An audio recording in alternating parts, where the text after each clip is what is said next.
Hello students, आप 12th में हैं, ये भूलना नहीं चाहिए आपको, है ना। डरना नहीं है। चलिए बेटा आगे बढ़ते हैं। तो चलिए अब हम लोग कहाँ पे पढ़ रहे थे? मूविंग कॉइल गैल्वेनोमीटर पढ़ रहे थे। आपको याद है मूविंग कॉइल गैल्वेनोमीटर? और मूविंग कॉइल गैल्वेनोमीटर में बेटा बहुत ध्यान से सुनिएगा। मूविंग कॉइल गैल्वेनोमीटर में कल मैंने आपको पढ़ा दिया था I प्रोपोर्शनल टू थीटा, बताया था, है ना। दरअसल क्या आया था? I बराबर C/BNA इंटू थीटा, यही आया था ना, जिसमें ये चीज़ क्या है बेटा? कांस्टेंट। तो I बराबर क्या लिखा था? K into theta. रिवाइज करते हैं ना, कल का पढ़ाया हुआ याद है ना। तो I बराबर K थीटा, जिसमें K को क्या बोलते हैं बेटा? C/BNA, जिसे हम क्या बोलते हैं? Galvanometer constant. Galvanometer constant. कभी भी क्वेश्चन आएगा MCG का तो मैं से याद रखना I प्रोपोर्शनल टू थीटा से क्वेश्चन को बनाना है, ठीक है। I प्रोपोर्शनल टू थीटा से क्वेश्चन को बनाना है, ठीक। चलिए अब इसमें बेटा एक टर्म डिफाइन किया गया है जिसे हम बोलते हैं current sensitivity. Current sensitivity, current sensitivity बहुत आराम से, करंट सेंसिटिविटी बहुत आराम से। करंट सेंसिटिविटी कैसे डिफाइन किया गया है? तो करंट सेंसिटिविटी डिफाइन किया गया बेटा कि angle of deflection in the current per angle of deflection in the coil per unit current supplied, यानी बेटा थीटा अपॉन आई, यानी आई करंट फ्लो करने से अगर थीटा एंगल ऑफ डिफ्लेक्शन होता कॉइल के अंदर तो सेंसिटिविटी होगा थीटा अपॉन आई। इसको कैसे डिफाइन करते हैं? Angle of deflection in the coil per unit current, per unit current. तो पर यूनिट करंट मतलब करंट से डिवाइड करना, तो थीटा अपॉन आई। तो यहाँ पर आएगा करंट सेंसिटिविटी थीटा अपॉन आई। देखो तो यहाँ से लिख सकते हैं आई इधर जाएगा, BNA अपॉन सी ऊपर जाएगा, तो थीटा अपॉन आई का वैल्यू होगा BNA अपॉन सी, है ना बेटा। इसीलिए देखिए करंट सेंसिटिविटी ज़्यादा हो, हल्का सा भी करंट जाए तो तुरंत कॉइल डिफ्लेक्ट हो और कितना एंगल घूमे आराम से पता कर सके। तो इसके लिए B बढ़ाना चाहिए, इसीलिए सॉफ्ट आयरन का सिलेंडर लेते हैं। सॉफ्ट आयरन का सिलेंडर क्या होता है? मैग्नेटिक फील्ड ज़्यादा बढ़ा देता है, तो B बढ़ जाता है। नंबर ऑफ टर्न हम थोड़ा रखते हैं ज़्यादा, एरिया बड़ा रखते हैं, C छोटा रखते हैं, जिससे करंट सेंसिटिविटी ज़्यादा हो। जिस MCG की करंट सेंसिटिविटी जितनी ज़्यादा रहेगी वो उतना ही अच्छा माना जाता है। इससे सेंसिटिविटी ज़्यादा होने से क्या होगा? बहुत हल्का सा भी करंट भेजोगे तो कॉइल एक अच्छा खासा डिफ्लेक्शन होएगा, एक अच्छा खासा डिफ्लेक्शन होगा। हम कहेंगे सेंसिटिविटी हाई है इसकी, और अच्छा अगर खासा डिफ्लेक्शन के लिए क्या करना होगा? ये B को बढ़ाने के लिए सॉफ्ट आयरन का सिलेंडर लेना होगा। इसीलिए जो सिलेंडर लेते हैं बेटा जिसके ऊपर कॉइल को लपेटते हो, सिलेंडर सॉफ्ट आयरन का बनता है। अगले चैप्टर में मैग्नेटिज्म के अगले टॉपिक में ही जान लोगे, अगले सेक्शन में जान लोगे कि सॉफ्ट आयरन क्या करता है। मैग्नेटिक फील्ड अप्लाई करोगे 2 और वो 2000 कर देगा, 2 लाख टेस्ला कर देगा। इसीलिए B बढ़ाने के लिए हम लोग सॉफ्ट आयरन का सिलेंडर लेते हैं। फिर नंबर ऑफ टर्न ज़्यादा रखते हैं, एरिया ज़्यादा है। फिर यहाँ पर बेटा वोल्टेज सेंसिटिविटी, वोल्टेज सेंसिटिविटी, देखिए वोल्टेज सेंसिटिविटी, वोल्टेज सेंसिटिविटी तो सिंपल है बेटा, यानी angle of deflection per unit applied voltage. और ओम्स लॉ से V बराबर IR, I इंटू रेजिस्टेंस, और थीटा अपॉन आई तो BNA अपॉन सी है, तो BNA upon C into R। R is the resistance and C is the twisting coefficient. C छोटा होता बेटा, ठीक है, C इंटू R। इस तरह से बेटा ये आ जाता है वोल्टेज सेंसिटिविटी। तो हमने पढ़ लिया MCG कंप्लीट हुआ। जितना पढ़ाया है बार बार रिवाइज करो, ठीक से रिवाइज करोगे परफेक्ट हो जाओगे, गड़बड़ करोगे तो रायता फैल जाएगा, ठीक है। बहुत ध्यान से मैं मिटा रहा हूँ बेटा, ध्यान से समझना, ठीक। चलो भैया MCS लिख जाता है, MCG लिखना था भाई, ओ सॉरी MCG था, MCS लिख दिया था टॉपिक, गलत बात है, MCG कर लेना। चलिए अब यहाँ पर बेटा हम लोग पढ़ने जा रहे हैं टेंजेंट गैल्वेनोमीटर, है ना बेटा। ये देखिए टेंजेंट गैल्वेनोमीटर, बहुत आराम से सुनिएगा, टेंजेंट गैल्वेनोमीटर। तो देखिए बेटा टेंजेंट गैल्वेनोमीटर क्या होता है। इट इज़ ऑल्सो, मतलब देखिए गैल्वेनोमीटर दो टाइप के होते हैं कि MCG मूविंग कॉइल गैल्वेनोमीटर और दूसरा होता है टेंजेंट गैल्वेनोमीटर। तो ये भी करंट सेंसिटिव डिवाइस है। It is a current sensitive device, simple सी बात है। It is a current sensitive device, current sensitive device, ठीक है बेटा, ये करंट सेंसिटिव डिवाइस है, आराम से समझना। दूसरा बेटा it works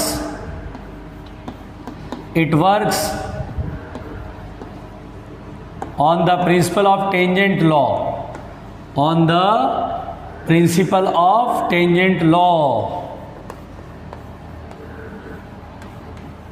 on the principle of tangent law. ये टेंजेंट लॉ पर बेस्ड है। आप भी सोचेंगे अरे टेंजेंट लॉ क्या चीज़ है भाई, आज तक तो सर ने पढ़ाया नहीं टेंजेंट लॉ। ये टेंजेंट लॉ मैंने भी जब पहली बार सुना था तो मैं भी डर गया था। मैंने कहा टेंजेंट लॉ तो मैंने आज तक पढ़ा ही नहीं, आज तक है क्या ये टेंजेंट लॉ।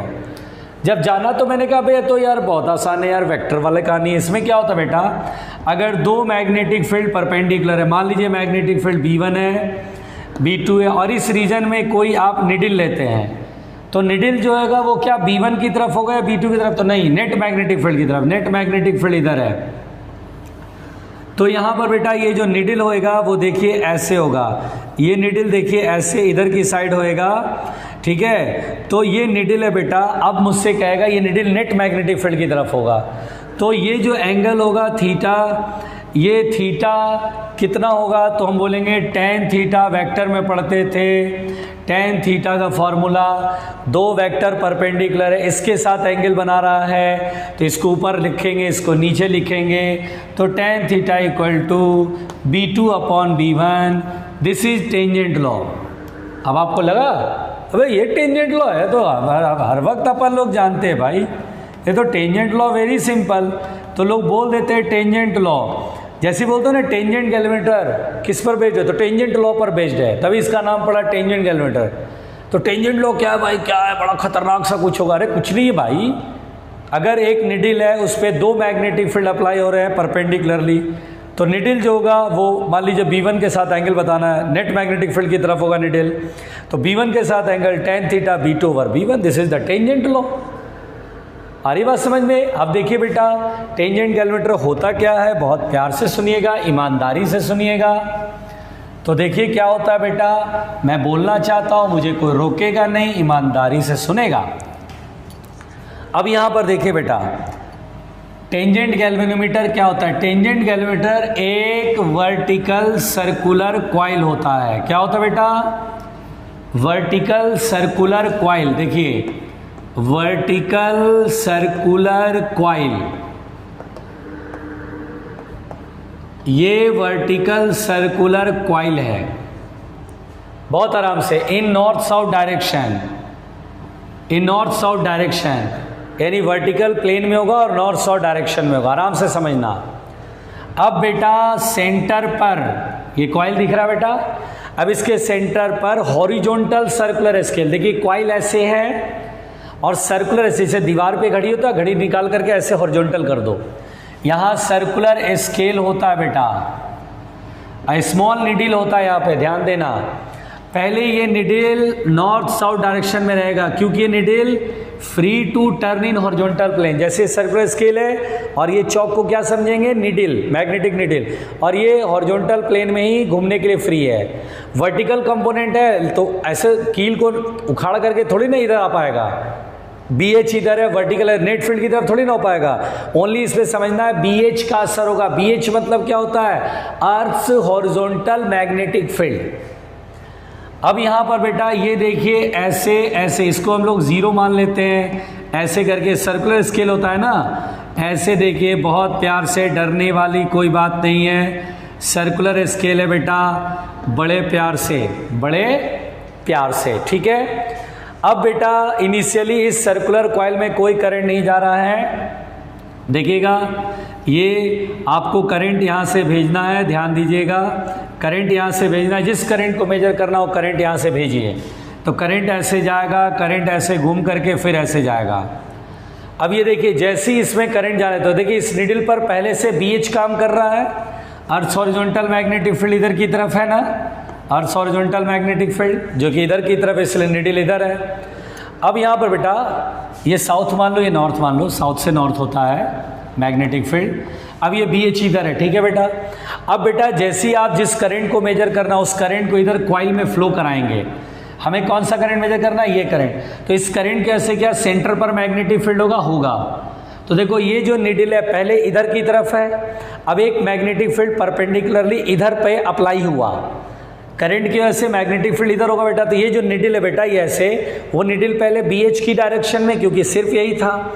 अब करंट ऐसे फ्लो रहा तो करंट ऐसे, करंट डायरेक्शन फिंगर कर्ल करेंगे, मैग्नेटिक फील्ड अंदर। तो इस निडल पर एक मैग्नेटिक फील्ड इधर और एक मैग्नेटिक, तो ये निडल ऐसे घूमता है और घूम के आके एक जगह रुक जाएगा। अब मान लो ये निडल यहाँ नहीं बल्कि यहाँ है, ये मान लो निडल ऐसे हो गया, ध्यान दीजिए, ऐसे रुक गया। तो जहाँ पे रुका वो कितने एंगल पे रुका, वो एंगल हम देख सकते हैं बेटा, कितने एंगल पे। जैसे मान लो यहाँ 0 डिग्री पे था, अब घूम के 30 डिग्री पे आया तो 30 डिग्री देख सकते हैं। तो यहाँ पर बेटा व्हेन मेजरिंग करेंट, बहुत आराम से सुनना, when measuring current passes through the coil, then a magnetic field produces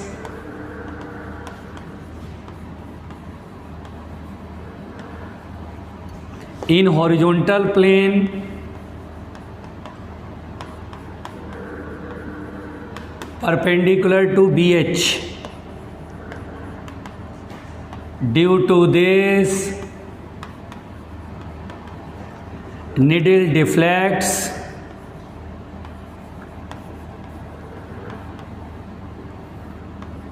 needle deflect होता है। और मान लीजिए थीटा एंगल हमने देख लिया, कितना एंगल घुमा हो तो हम देख ही सकते हैं। तो हेयर इस करंट की वजह से मैग्नेटिक फील्ड B है बेटा।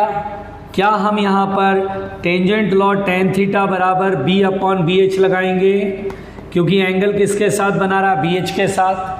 अब देखो ये निडल है, बिल्कुल ध्यान देना, BH इधर अप्लाई हुआ, हॉरिजॉन्टल प्लेन में बन रहा है, ऐसे बना रहा है, ठीक है, ये देख रहे हैं।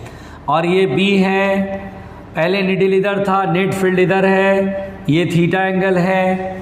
तो tan theta equal to B/BH। B किसकी वजह से, इस करंट की वजह से, और BH तो अर्थ हॉरिजॉन्टल मैग्नेटिक फील्ड है ही। अब यहाँ ध्यान देना बेटा, मिटा रहा हूँ, इधर की साइड लिख लिया होगा आप लोगों ने। अब देखना बेटा, क्या हम लिख सकते हैं B बराबर BH tan theta, yes B बराबर BH tan थीटा। अब यहाँ पर बेटा B मैग्नेटिक फील्ड, क्या इस सर्कुलर करंट, सर्कुलर कॉइल के से सेंटर पर मैग्नेटिक फील्ड μ0I/2R। मान लीजिए नंबर ऑफ टर्न्स n है तो μ0NI/2R, R is the radius, into BH tan theta, बड़े आराम से। तो I बराबर कितना होगा बेटा, 2RBH/μ0N, है ना बेटा, इंटू tan थीटा। और बड़े प्यार से जो मैं बोलना चाहता हूँ बेटा, ये कांस्टेंट टर्म है, क्योंकि कॉइल का रेडियस नहीं बदलेगा, BH नहीं बदलेगा, μ0 नहीं बदलेगा, N is the number of turns in the coil, वो नहीं बदलेगा। तो ये सारी चीज़ें कांस्टेंट, इसको K लिखा गया है। सो I बराबर K tan थीटा, जहाँ पर बेटा K किसकी जगह पर है, तो K जो लिखा गया है वो 2RBH/μ0N लिखा गया है, जिसे बोला जाता है, वहाँ बोलते थे गैरेटर कांस्टेंट, यहाँ बोलेंगे रिडक्शन फैक्टर, यानी कांस्टेंट का नाम रिडक्शन फैक्टर लिखा गया है। घबरा मत जाना, नाम से मत डर जाना, बस नाम है रिडक्शन फैक्टर, है ना बेटा। तो बहुत प्यार से ये हमें याद रखना है, ठीक है, बहुत सिंपल है। टेंजेंट जनरेटर तो I बराबर K tan थीटा, मैं तो बस सिंपल याद रखता हूँ, MCG I proportional to theta, tangent calculator बोला टेंजेंट तो I proportional to tan theta से क्वेश्चन बना देंगे, सिंपल। रिडक्शन फैक्टर क्या है आपके सामने है। तो ये टेंजेंट गैल्वेनोमीटर है। डर गए क्या? डरना नहीं बेटा।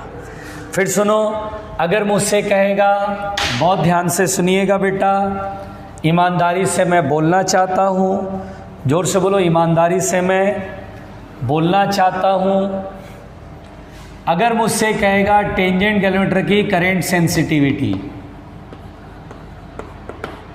तो देखो बेटा करंट सेंसिटिविटी, अब करंट सेंसिटिविटी क्या होगा? तो देखो बेटा, जिस तरह से एमसीजी में करंट सेंसिटिविटी डिफाइन किया गया था, यहाँ वैसे डिफाइन नहीं किया गया है। यहाँ पर कहा गया है कि एंगल ऑफ डिफ्लेक्शन में चेंज डी थीटा, मान लीजिए the change in angle of deflection, जैसे थीटा एंगल पर मान लीजिए सुई है, अब करंट आपने बढ़ाया तो जितना चेंज होगा एंगल ऑफ डिफ्लेक्शन में per unit fractional change in current, per unit fractional change in current, यानी change in current upon original current. This is the fractional change मतलब क्या होता है? Change upon original, called fractional change.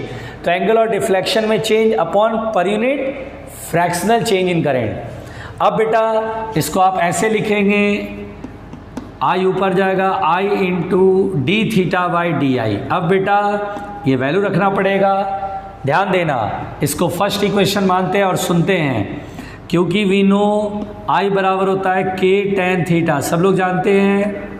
Differentiate कर लीजिए, D I by D theta, I का differentiation theta के respect में, तो tan थीटा का डिफ्रेंशिएशन होता है बेटा सेक स्क्वायर थीटा। तो D theta upon D I उल्टा कर देंगे, है ना, इसको ऊपर इसको नीचे, तो 1 अपॉन के सेक स्क्वायर थीटा और 1 upon sec square theta cos square theta हो जाएगा। तो आइए इसमें वैल्यू पुट करते हैं बिना डरे,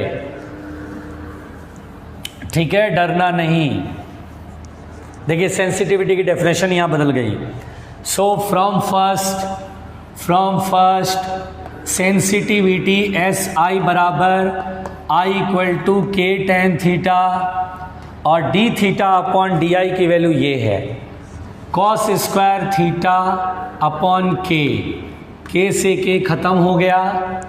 तो बेटा यहाँ पर tan थीटा होता है sine theta upon cos theta into cos square theta, square से ये कॉस भी कट गया। अब 2 से ऊपर नीचे मल्टीप्लाई डिवाइड करेंगे, तो बेटा 2 से नीचे और 2 से ऊपर 2 sine theta cos theta sine 2 theta होता है, सबने सुना होगा। तो सेंसिटिविटी एंगल ऑफ डिफ्लेक्शन, जिस एंगल पर पूछा है कि सुई 30 डिग्री के एंगल पर है, बताओ सेंसिटिविटी, तो हाफ साइन 2 थीटा। एक क्वेश्चन आता बेटा, बड़ा फेमस क्वेश्चन है, पहले इसको लिख लो अच्छे से, इसको नोट्स में लिख लो, रिवाइज करना मत भूलो। हर चीज़ रिवीजन चाहिए, प्रॉपर रिवीजन चाहिए। अगर इम्प्रॉपर रिवीजन होगा तो रायता फैल जाएगा, मैं बार बार बोल रहा हूँ, प्रॉपरली रिवीजन चाहिए। अब यहाँ पर बेटा देखिए, मिटा दो इसको, चलिए देखिए यहाँ पर बेटा एक क्वेश्चन पूछा जाता है कि eight which angle of deflection in the needle, angle of deflection, eight which angle of deflection in the needle, magnetic needle in tangent galvanometer, in tangent galvanometer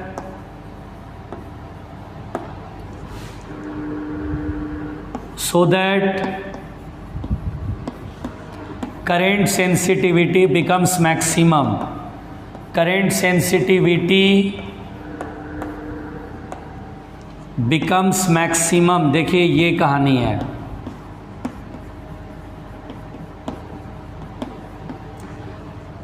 at which angle of deflection in the needle in tangent galvanometer so that current sensitivity becomes maximum। तो बेटा tangent galvanometer पूछा है, तो current sensitivity का formula अब याद रखना पड़ेगा, half sine 2 theta, theta is the angle of deflection. तो कह रहा है ये थीटा की वैल्यू कितना हो ताकि सेंसिटिविटी मैक्सिमम हो, तो मैक्सिमम के लिए साइन की वैल्यू 1 होनी चाहिए और 1 के लिए 2 थीटा 90 डिग्री होना चाहिए। तो एसआई को मैक्सिमम होने के लिए 2 थीटा को 90 डिग्री होना पड़ेगा, और 90 डिग्री साइन 90 1 होगा तभी तो सेंसिटिविटी मैक्सिमम वैल्यू 1 होता है, और इसके लिए 90 होना पड़ेगा। तो थीटा की value 45 degree, this is the answer. ये देखिए 45 डिग्री पर सेंसिटिविटी, टेंजेंट गैल्वेनोमीटर की सेंसिटिविटी मैक्सिमम होती है। तो ये देखिए अगर नहीं बताया जाएगा बेटा तो आप कंफ्यूज हो जाओगे कि क्वेश्चन बनेगा कैसे। आ रही बात समझ में, कैसे बना बेटा? कोई दिक्कत तो नहीं है? चलिए बहुत बढ़िया, अच्छी बात है, आप समझ गए टेंजेंट गैल्वेनोमीटर, है ना। देखिए मैग्नेटिज्म में 3 सेक्शन था, एक मैग्नेटोस्टैटिक्स जिसमें कि हमने मैग्नेट के बारे में पढ़ा, दूसरा हमने पढ़ा अर्थ्स मैग्नेटिज्म, तो पढ़ा ही पढ़ा, साथ में इंस्ट्रूमेंट्स भी कुछ पढ़े हमने, टोटल 4 इंस्ट्रूमेंट पढ़ाया, डीप सर्कल, है ना, वाइब्रेशनल मैग्नेटोमीटर, एमसीजी और टेंजेंट गैल्वेनोमीटर। ये चारों इंस्ट्रूमेंट अच्छे से याद कर लेना, अच्छे से लिख लेना, एकदम मत छोड़ना, अच्छे से हर चीज़ पढ़ लेना बेटा, जिससे क्या है क्वेश्चंस बनेंगे, एग्जाम में फ़ायदा मिलेगा। ठीक, चलिए मैं मिटा रहा हूँ बेटा, ध्यान से सुनिएगा।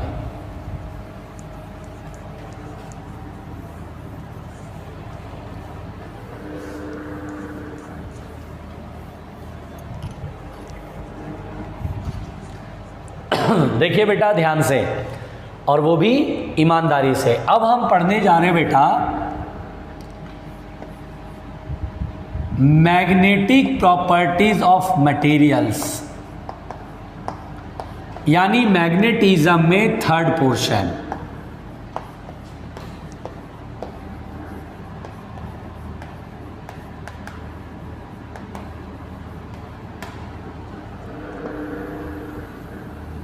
देखिए हम लोग पढ़ने जा रहे बेटा मैग्नेटिक प्रॉपर्टीज ऑफ मटेरियल्स, यानी बेटा इसमें डाया, पैरा, फेरो ये सब पढ़ते बेटा, है ना। आराम से समझना, मैग्नेटिक प्रॉपर्टीज ऑफ मटेरियल्स। ठीक, इसको पढ़ने से पहले इसमें बहुत सारी बातें हैं और वो सीख जाओगे तो बनने लगेगा क्वेश्चन। यहाँ पर बेटा सबसे पहली बात जो इसमें हम लोग को पढ़ना है वो ये पढ़ना है कि मैग्नेटिक मोमेंट ड्यू टू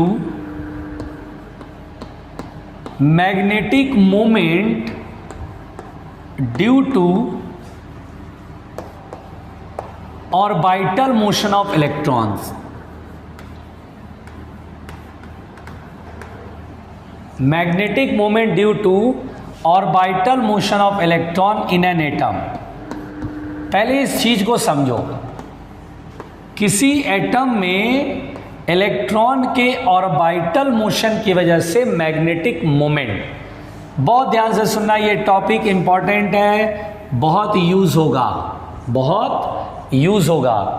क्या लिखा है पहले ध्यान से समझो, क्या लिखा बेटा? Magnetic moment due to orbital motion of electron in an atom. देखिए बेटा आप कोई एटम कंसीडर करिए, ये एटम है, इसमें ये न्यूक्लियस है और ये इलेक्ट्रॉन है जो कि ऑर्बिटल मोशन कर रहा है। ऐसे आपको पता है कि न्यूक्लियस के चारों ओर जब इलेक्ट्रॉन घूमता है, रिवॉल्व करता है, तो एक तो रिवॉल्यूशन को ऑर्बिटल मोशन बोलते हैं और एक स्पिनिंग मोशन होता है जो रोटेटरी मोशन होता है। जैसे प्लैनेटरी मोशन, अर्थ अपने एक्सिस के अबाउट घूम भी रही है और सन के चारों रिवॉल्व भी हो रही है, तो हम रिवॉल्यूशन को बोलते हैं ऑर्बिटल मोशन और रोटेटरी को बोलते हैं स्पिनिंग मोशन। ठीक है, तो अपन कौन से मोशन के से मैग्नेटिक मोमेंट देखेंगे बेटा? स्पिनिंग की वजह से, किसकी वजह से? तो ऑर्बिटल मोशन की वजह से, जो ऑर्बिट में घूम रही है, ये ऑर्बिटल मोशन है, स्पिनिंग मोशन, हमें ऑर्बिटल देखना है। अगर मैं मैग्नेटिक मोमेंट कहूँ निकालने को तो अभी ये भूल जाएंगे, स्पिनिंग मोशन भूल जाएंगे, सोचेंगे चार्ज ऐसे घूम रहा है तो करंट निकालेंगे, charge upon time period that is E into 1 upon time period को फ्रीक्वेंसी कहते हैं। तो मैग्नेटिक मोमेंट को m से लिखो या म्यू से, एक ही बात है। याद है ये चार्ज यानी करंट, तो करंट करिंग कॉइल मैग्नेट की तरह काम करता है, याद आ रहा है ना। तो magnetic moment current into area, current into area, है ना, और करंट कितना होगा बेटा, तो E इंटू एफ, और area is the pi R square, R is the radius of the orbit, है ना, ऑर्बिट का रेडियस आर है, आर रेडियस के ऑर्बिट में ये ऑर्बिटल मोशन कर रहा है। तो ये मैग्नेटिक मोमेंट किसकी वजह से आया बेटा, ये मैग्नेटिक मोमेंट आया due to orbital motion.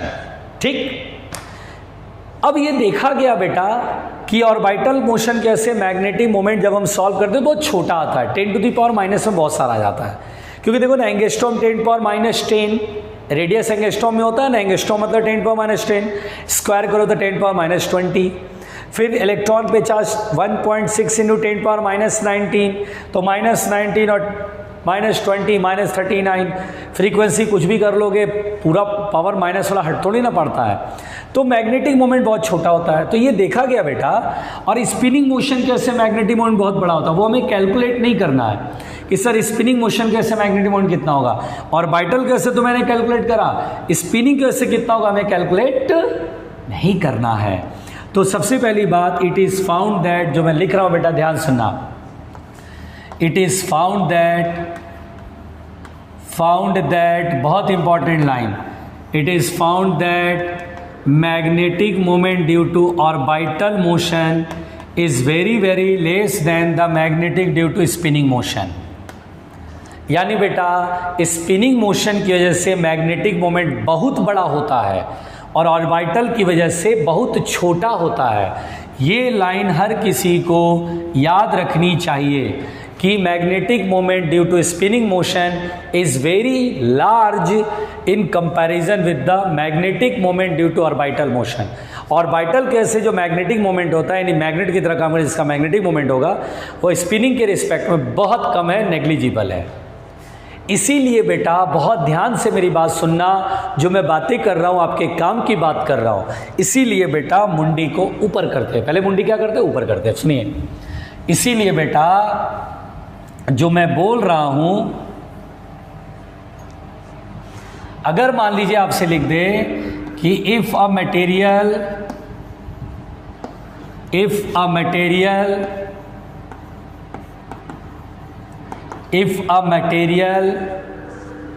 having unpaired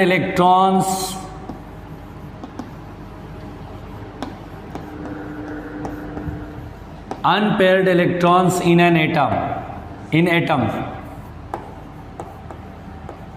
तो जानते हो बेटा, अगर ऐसा कोई मटेरियल जिसमें एटम्स हैं बहुत सारे, हर एटम में अनपेयर्ड इलेक्ट्रॉन है। बेसिकली क्या होता है बेटा कि ऑर्बिट में ये दो ऑर्बिटल होते हैं जिसमें एक इलेक्ट्रॉन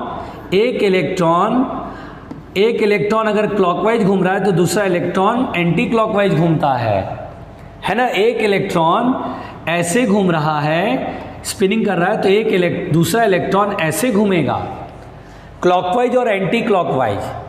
तो होता क्या है बेटा, मैं पेयर्ड इलेक्ट्रॉन की पहले बात कर लेता हूं। If a metal having paired electrons in an atom, तो बेटा पेयर्ड इलेक्ट्रॉन है ऑर्बिटल की वजह से, तो मैग्नेटिक मोमेंट हमको छोड़ देना है, अभी आराम से सुनना।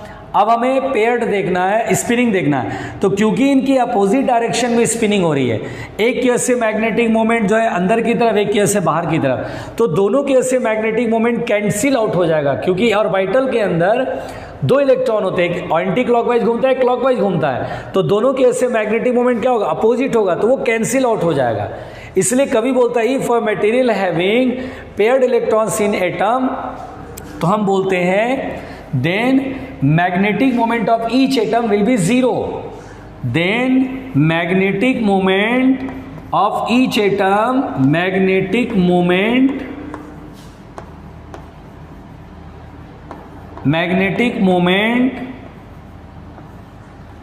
of each atom will be zero. बात समझ में आ रही बेटा, हर एटम का मैग्नेटिक मोमेंट मैं जीरो बोल सकता हूं। तो यस, अब बताओ जीरो रीजन क्या बोला मैंने, ऑर्बिटल तो हमें छोड़ देना है, ऑर्बिटल तो भूल जाओ। स्पिनिंग सोचना है, लेकिन ऑर्बिटल के अंदर 2 इलेक्ट्रॉन है, कोई भी अनपेयर्ड नहीं है, सब पेयर में है और पेयर में अपोजिट घूमते हैं, एक क्लॉकवाइज तो एक एंटी क्लॉकवाइज, जिसकी वजह से मैग्नेटिक मोमेंट क्या होगा, कट जाएगा। तो एटम का नेट मैग्नेटिक मोमेंट 0 होगा, इसलिए लिखा गया then magnetic moment of each atom will be 0।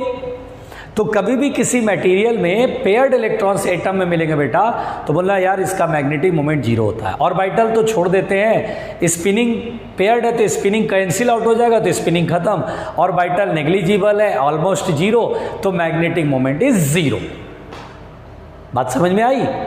हाँ, अब सुनना बेटा ध्यान से। और अगर मैं कहूं बिल्कुल ध्यान से, अगर मटेरियल में अनपेयर्ड इलेक्ट्रॉन्स हो जाए, if a material having unpaired electrons then magnetic moment of each atom will be 0 हो पाएगा? बताओ 0 हो पाएगा? जल्दी बताओ।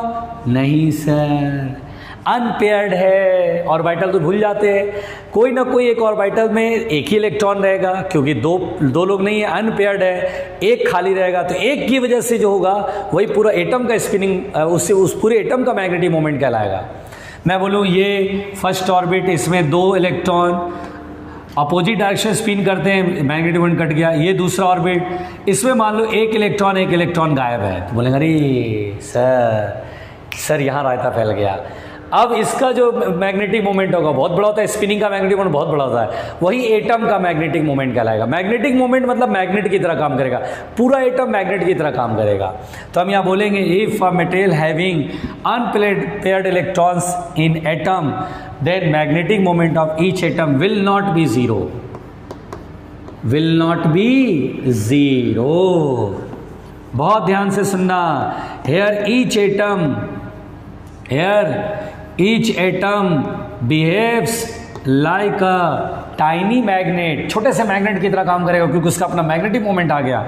each atom behaves like a tiny magnet, ईमानदारी से, बहुत ध्यान से।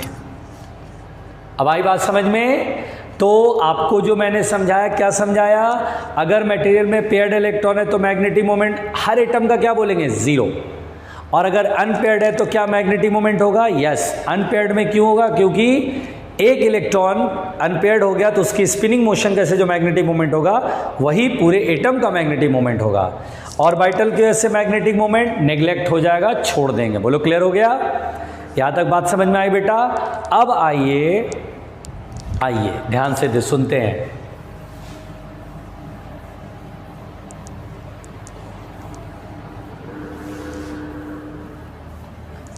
बहुत आराम से सुनना बेटा। अब यहां पर बेटा जो प्रॉपर्टीज होता है ना, जो मैग्नेटिक प्रॉपर्टीज होता है बेटा, ठीक है, मैग्नेटिक प्रॉपर्टीज होता है वो 3 तरह का होता है। एक होता है डायामैग्नेटिज्म, एक होता है डायामैग्नेटिज्म की प्रॉपर्टी, ठीक है। फिर दूसरा होता है पैरामैग्नेटिज्म, मुंडी ऊपर रख के। और थर्ड प्रॉपर्टी होता है फेरोमैग्नेटिज्म, ठीक है, कोई डरेगा नहीं, फेरोमैग्नेटिज्म। इस तरह से जो प्रॉपर्टीज़ होता है बेटा वो 3 तरह का होता है। डायामैग्नेटिक इस जिस सब्सटेंस में ये है उसको डायामैग्नेटिक सब्सटेंस कहेंगे। पैरामैग्नेटिज्म जिस सब्सटेंस में होगा उसे पैरामैग्नेटिक सब्सटेंस कहेंगे। फेरोमैग्नेटिज्म जिस सब्सटेंस में, भाई कितना बोलते हो, उल्टा सीधा बोल देते हो। फेरोमैग्नेटिज्म जिस सब्सटेंस में होगा उसे फेरोमैग्नेटिक सब्सटेंस कहेंगे। थोड़ा मेरा टंग स्लिप कर गया क्योंकि बोलना बहुत ज़्यादा पड़ता है, इसलिए बोलते बोलते कभी इधर से उधर वर्ड चला जाता है। ओके, तो आइए 1 बाय 1 करके इसे पढ़ते हैं ईमानदारी के साथ, है ना। ये 1 बाय 1 करके पढ़ेंगे, कुछ टर्म्स हैं और चैप्टर ख़त्म, पूरा मैग्नेटिज्म ख़त्म हो जाएगा। तो मैग्नेटिज्म नॉर्मली बच्चों को बहुत आसान लगता है ना, आसान है भी, चीज़ें बहुत जल्दी समझ में आ जाती है। कोई इसमें ट्विस्टिंग नहीं है कि बहुत ज़्यादा टेढ़ा मेढ़ा सवाल आ रहा है। स्ट्रेट फॉरवर्ड क्वेश्चन होगा, पता होगा तो बनेगा, नहीं पता है रायता फैल जाएगा। ठीक है, आइए बेटा मुंडी को ऊपर करते हैं।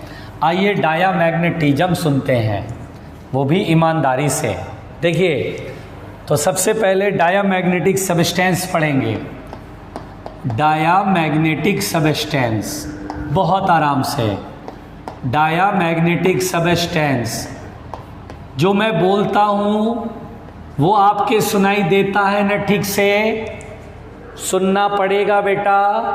तो देखिए डायामैग्नेटिक सबस्टेंस क्या होता है। तो देखिए सबसे पहली बात, इन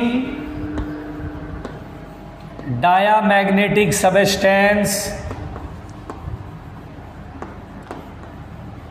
each atoms having unpaired electrons, unpaired या paired? Paired. Each atoms having paired electrons. सभी एटम में क्या होता है बेटा? पेयर्ड इलेक्ट्रॉन्स होते हैं। बहुत ध्यान से सुनना, हर एटम में क्या होगा? पेयर्ड इलेक्ट्रॉन्स होगा। इसीलिए मैग्नेटिक मोमेंट ऑफ कोई भी एटम का मैग्नेटिक मोमेंट कहेगा तो क्या बोलेंगे? जीरो। पूरे सबस्टेंस का तो बोलेंगे यार सबस्टेंस में मान लो 1000 एटम है, हर एटम का जीरो है तो पूरे सबस्टेंस का भी जीरो होगा। तो magnetic moment of substance is zero. कहीं पे म्यू लिख देगा मैग्नेटिक मोमेंट तो जान मत दे देना, बोलना ये भाई कोई फायदा नहीं है अब ये। ठीक है, अब तो भैया धरती बेकार हो गई, म्यू लिख दिया, एम को म्यू लिख दिया, धरती बेकार हो गई। अब इस धरती पे कुछ बचा नहीं, क्या फ़ायदा इस धरती पे रहने का। चलो दूसरे गोले पे चलते हैं। तो ये काम मत करना बेटा। फिर देखिए बेटा, सबसे पहली बात तो जो मैंने समझाया कि डायामैग्नेटिक सबस्टेंस में प्रत्येक एटम में पेयर्ड इलेक्ट्रॉन्स होता है। पेयर्ड होने से स्पिनिंग खत्म हो गया और ऑर्बिटल नेग्लिजिबल होता है, तो पूरे एटम का मैग्नेटिक मोमेंट जीरो, यानी पूरे सबस्टेंस का भी जीरो हो गया। ओके, अब सुनेगा बेटा, when the substance is brought near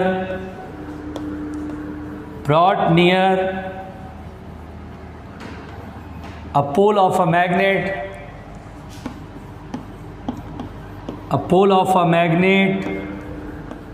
किसी मैग्नेट के किसी एक पोल के नज़दीक आप लेके आते हैं, then it is feebly repelled by the magnet. Then it is feebly, F-E-E-B-L-Y, feebly मतलब होता है वीकली, यानी बहुत ज़्यादा फोर्स नहीं लगेगा बेटा, ये होता है वीकली। फीबली मतलब वीकली, बहुत कम फोर्स से रिपेल करेगा। Then it is feebly repelled by the magnet, feebly repelled by the magnet, उस मैग्नेट के द्वारा फीबली रिपेल्ड हो जाएगा। आराम से समझना, जैसे ये चौक है और ये मैग्नेट का एक पोल नॉर्थ है, मैग्नेट है नॉर्थ पोल, उधर साउथ भी होगा, टेंशन मत लेना। अब इसको लेके आएंगे इधर की साइड, तो ये जो डायामैग्नेटिक सबस्टेंस है वो फीबली रिपेल्ड होगा, लगेगा ये दूर जाना चाह रहा है, यानी रिपल्शन फेस कर रहा है ना, तो फीबली रिपेल्ड होता है। बहुत ध्यान से अभी सुनो, मैं हर चीज़ क्लियर करूँगा, आपको तो पता ही है, मैं हर चीज़ क्लियर करूँगा, डोंट वरी रहना।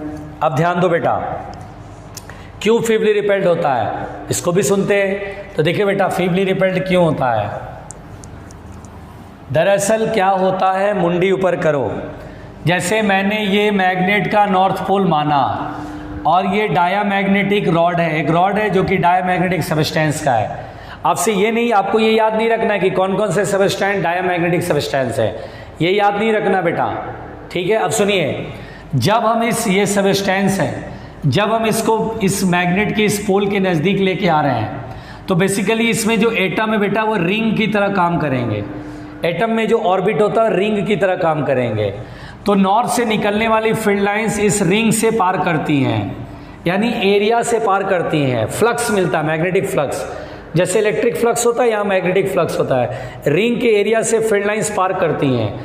ये देखिए, ये रिंग समझिए, रिंग के एरिया से फील्ड लाइन क्रॉस कर रही हैं, तो फ्लक्स मिलेगा बेटा। जब पास लाएंगे तो फ्लक्स चेंज होगा, फैराडेज लॉ पढ़ाऊंगा, इसके आगे वाले चैप्टर में Faraday's law of electromagnetic induction पढ़ाऊंगा कि जब इसको पास लाओगे तो एटम सोचो, जो एटम ऐसे है जिसका ऑर्बिट ऐसे है, उसमें इलेक्ट्रॉन घूम रहा है, एरिया फील्ड लाइंस पास करेगा बेटा, फ्लक्स चेंज होगा बेटा, फ्लक्स बढ़ेगा तो बढ़ते हुए फ्लक्स का अपोज करेगा। फ्लक्स का अपोज कैसे करे, इसको बोलते हैं Faraday's law of EMI। Electromagnetic induction में फैराडेज लॉ पढ़ेंगे।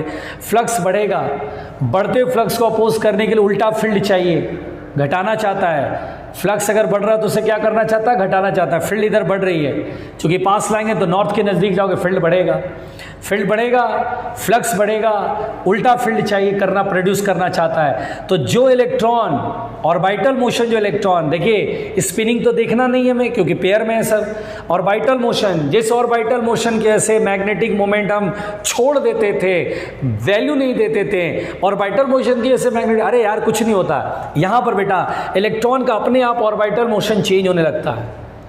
वो इलेक्ट्रॉन जिसके ऑर्बिटल मोशन जैसे मैग्नेटिक फील्ड इधर प्रोड्यूस हो रहा है वो स्पीड हो जाएगा, और वो इलेक्ट्रॉन जिसका मैग्नेटिक मोमेंट फील्ड इधर प्रोड्यूस कर रहा है वो खत्म हो जाएगा, डिक्रीज हो जाएगा, स्लो डाउन हो जाएगा।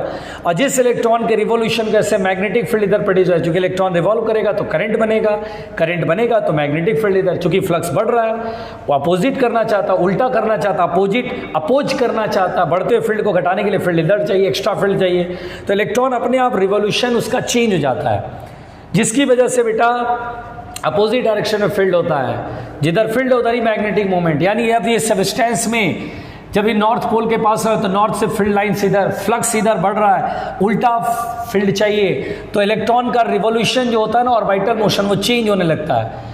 कुछ इलेक्ट्रॉन का स्पीड बढ़ेगा जिसकी वजह से मैग्नेटिक फील्ड इधर मिलेगा, और किसका स्लो डाउन है, जिसका स्लो डाउन होगा इसका फील्ड इधर प्रोड्यूस कर रहा है, उसको स्लो करेगा और इधर वाले को बढ़ा देगा। अब सोचो मैग्नेटिक फील्ड इधर है तो इसका मतलब ये नॉर्थ और ये साउथ, यानी बेटा ये डायामैग्नेटिक सब्सटेंस में हल्का सा नॉर्थ यहाँ पर अपीयर होता है।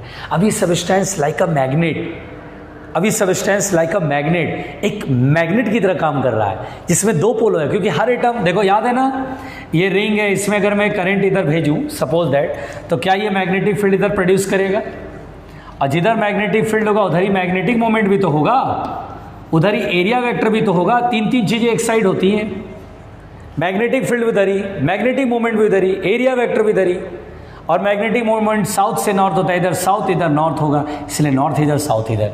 हर एटम में ऑर्बिटल मोशन चेंज होगा, हर एटम के अंदर इलेक्ट्रॉन का ऑर्बिटल मोशन चेंज होगा, फटाफट सब के सब मैग्नेटिक मोमेंट इधर प्रोड्यूस करेंगे। मान लो इस सब्सटेंस में मैं बोलूँ 4 एटम ऐसे ऐसे हैं, सबका एक्सिस ऐसे है, सामने फटाफट इसमें फटाक से ऑर्बिटल मोशन चेंज होगा और मैग्नेटिक मोमेंट इधर की तरफ प्रोड्यूस करेगा, इधर सब इधर की तरफ मैग्नेटिक मोमेंट प्रोड्यूस करेगा, लगेगा सब एटम का मैग्नेटिक मोमेंट इधर आ गया, तो यहां पर साउथ इधर नॉर्थ इधर। आपको लग रहा है ना कि अब ये मैग्नेट की तरह बिहेव करेगा, बट उस मैग्नेट की ताकत कम होगी, हल्का सा पार्शियली हल्का सा नॉर्थ पोल प्रोड्यूस होता है, हल्का सा साउथ पोल, और नॉर्थ क्या करता है, रिपेल करता है, इसीलिए फीबली रिपेल्ड होता है। फीबली क्यों वर्ड यूज करा गया, क्योंकि हल्का सा ऑर्बिटल मोशन के से मैग्नेटिक मोमेंट जरा सा ही तो बढ़ेगा, एक तो बहुत छोटा थोड़ा सा बढ़ गया, चलो थोड़ा सा इसका बढ़ा, थोड़ा सा इसका बढ़ा, सबका थोड़ा थोड़ा बढ़ा, तो जोड़ करके थोड़ा सा आया। इसीलिए साउथ से नॉर्थ में नॉर्थ थोड़ा सा, साउथ उतना ही थोड़ा सा, जिसकी वजह से ये और ये रिपल्शन होता है, नॉर्थ पास लाते तो रिपल्शन होता है, तो फीबली रिपेल्ड होता है।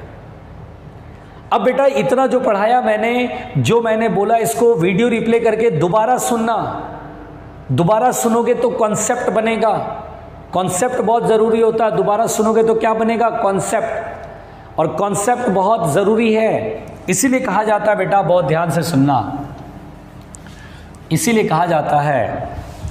अगर मैं अगली लाइन लिखूं कि इन डायामैग्नेटिक सब्सटेंस, इन डाया ऐसे लिखते हैं, इन डाया मतलब diamagnetic substance, in diamagnetic substance orbital motion of electron changes, orbital motion of electron changes, क्यों चेंज होगा ना, फ्लक्स पास होगा, बढ़ते फ्लक्स का अपोज करेगा, orbital motion of electrons changes. देखिए जो रीजन बता रहे बार बार सुनना तो दिमाग में भेजे में चला जाएगा, changes orbital motion of electrons changes, है ना, as a result As a result, small magnetic moment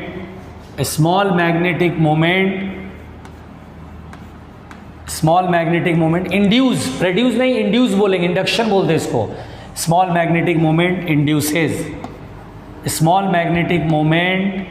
induces opposite to the applied field.